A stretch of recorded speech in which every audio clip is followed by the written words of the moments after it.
teman-teman semua. Sesuai dengan materi minggu ke-13, maka saya Tursel Sabila Edison menjabarkan poin pada minggu ini menjadi 3. Nah, apa aja sih itu? Tentunya yang pertama ada pendekatan pragmatis sastra, kemudian yang kedua ada teori resepsi sastra, dan yang ketiga nih, pendekatan penerapan pragmatis sastra serta teori resepsi sastra dalam mengkaji suatu karya sastra. Nah, apa-apa aja sih tentang materi-materi tersebut? Jelasin dong. Nah, tentunya akan Caca jelasin lebih lengkap lagi pada menit-menit berikutnya. Jadi Caca harap teman-teman dapat menonton video ini sampai habis ya. Stay tune terus. Nah, yang pertama itu ada pragmatik sastra. Pendekatan pragmatik adalah pendekatan yang melihat karya sastra sebagai media untuk menyampaikan tujuan tertentu pada pembaca.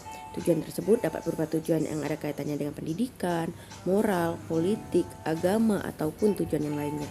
Nah, pendekatan pragmatik sendiri memiliki 5 fokus kajian, diantaranya yaitu ada dieksis, implikator, praanggapan, tindak bahasa atau tindak tutur, dan yang kelima itu ya ada struktur wacana. Dan apa-apa aja penjelasannya berikut akan Caca jelaskan. Dieksis adalah cabang pragmatik yang mengkaji pergantian makna kata atau kalimat yang disebabkan oleh pergantian konteks. Dan implikatur adalah cabang pragmatik yang mengkaji makna konotatif. Kemudian poin ketiga yaitu praanggapan merupakan sesuatu yang diambil oleh penyapa sebagai dasar berpijak yang dipakai bersama-sama antar partisipan suatu percakapan. Oleh karena itu, secara pragmatik, praanggapan dapat dipandang sebagai asumsi penyapa dalam membuat pesapa menerima apa yang dinyatakan penyapa. Kemudian poin keempat yaitu tindak bahasa.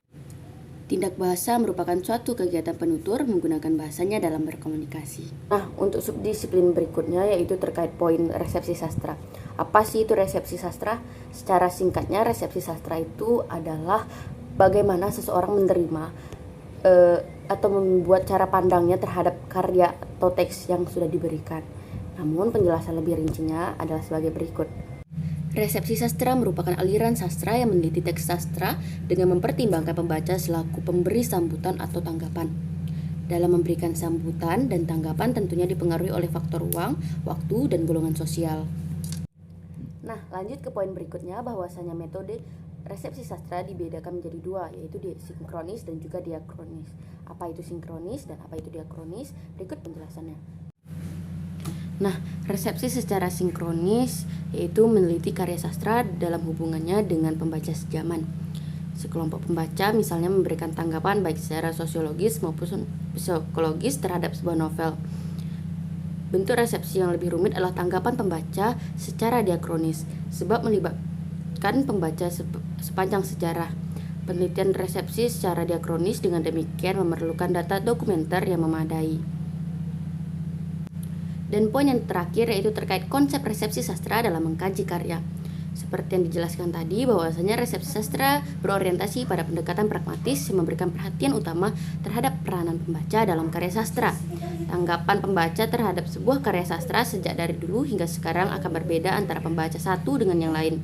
Begitu juga dengan tiap periode berbeda dengan periode lainnya. Hal ini disebabkan oleh perbedaan cakrawala harapannya. Nah, mungkin itu saja yang dapat saya paparkan terkait materi pada minggu ini. Sekian dari saya. Wabillahi taufiq wal hidayah. Wassalamualaikum warahmatullahi wabarakatuh.